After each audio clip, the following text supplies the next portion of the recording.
Guys, today we will discuss most important aspect of the judiciary, advocacy and legislation is concerned because these issues play the very important role for today's scenario.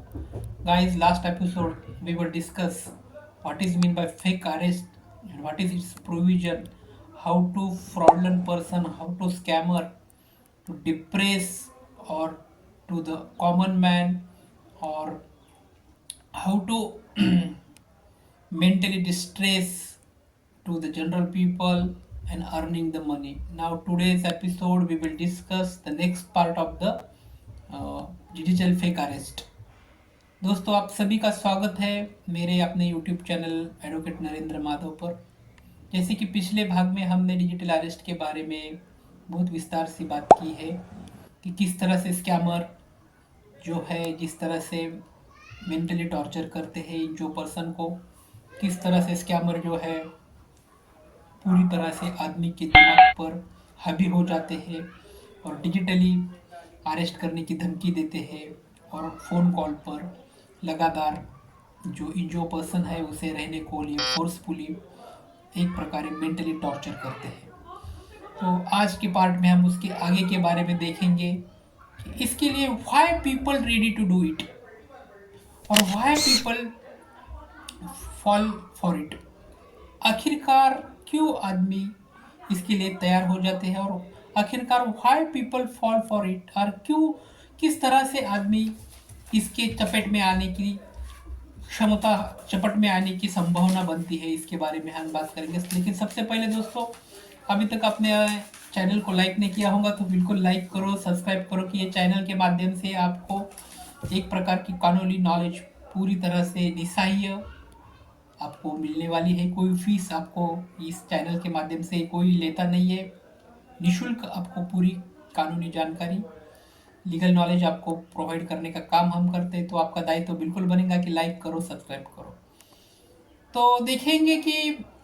किस तरह से fraudulent person है, किस तरह से scammer है जो fake digital arrest के नाम से आदमी को धमकाते हैं। लेकिन आज बात मुद्दे की है कि why people fall for art, आखिरकार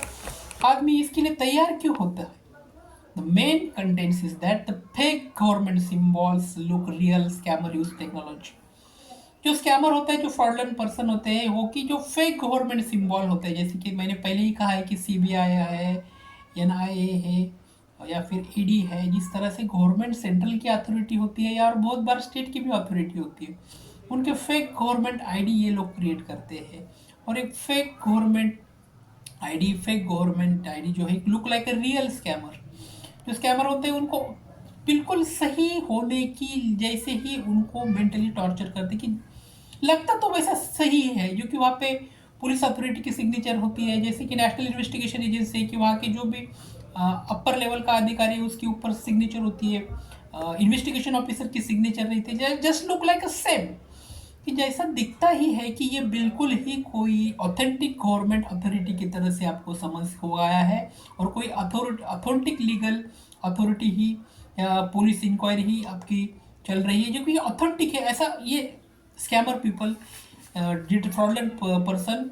क्रिएट करते हैं। वैसा माहौल ही वैसा क्रिएट करते हैं कि आम आदमी इसके चपट में आ जाए और पूरी तरह से मेंटली डिस्टर्ब हो जाए और जो भी वो कहेंगे उनके पूरे के पूरे रूल्स वो फॉलो करें, ऐसा वो माहौल क्रिएट करते हैं। दूसरी एक बात है कि victims panic because all of the fear of police or legal trouble. Most of the people panic is that they believe that those who are talking before us on behalf of police कि वो police की वजह से ही बात कर रहे हैं, यार whether it is a belonging to the real police station concerned person, जो कंसर्न पर्सन है it's belong to the real police station से ही बिलीव करता है या फिर सेंट्रल ब्यूरो ऑफ इन्वेस्टिगेशन से बिलीव करता है, नेशनल इन्वेस्टिगेशन एजेंसी से बिलीव करता है, लुक लाइक ऑथेंटिक पर्सन। और also most of the time हम देखते हैं कि जनरल पीपल जो बहुत सारा उनका फियर रहता है कि पुलिस डिपार्टमेंट की, जो पुलिस से आम आदमी इसलिए भी डरती है कि पुलिस जो फोर्सफुली जो थर्ड डिग्री का यूज़ करते हैं ना, उससे बहुत ज़्यादा आदमी डर जाता है कि भाई पुलिस हमसे बहुत ज़्यादा मेंटली टॉर्चर करेंगे, बहुत ज़्यादा थर्ड डिग्री यूज़ करेंगे और उसके बावजूद हमारी मेंटली डिस्ट्रेस बन जाती है और आम आदमी सब की सब जानकारी ऑनलाइन मोड पर वीडियो कॉल के ज़रिए वो फ्रॉडलेंट स्कैमर को दे बैठता है और खुद के पैसे गवा कर बैठता है। तो अगर इस तरीके से आपकी कोई ऑथेंटिक पुलिस अथॉरिटी नहीं है, लेकिन दे फेक कॉल करती है और दे बिलीव दैट कि उनको ऐसा लग रहा है कि वो ये जो क्राइम कर रहे हैं वो बिल्कुल सही कर रहे हैं बिल्कुल, लेकिन ऐसा नहीं होता है। उसके ऊपर भी जो ऑथेंटिक पुलिस अथॉरिटी है बिल्कुल एक्शन लेती है। Fake digital call, fake digital arrest बिल्कुल भी इंटरटेनर नहीं है। तो आज के पार्ट में हम यहाँ पे रुकेंगे। आगे चलकर हम नेक्स्ट पार्ट पर वाई इंडियन लॉ अथॉरिटी और why Indian law as actually says कि भारतीय कानूनी प्रावधान में, भारतीय इंडियन अथॉरिटीज़ में लीगल एस्पेक्ट क्या है इसके है, हम आगे आने वाले लेक्चर में देखेंगे। तो बिल्कुल हम यहाँ पे रुकेंगे। वीडियो अच्छा लगा होगा तो लाइक करो, सब्सक्राइब करो। Thank you so much.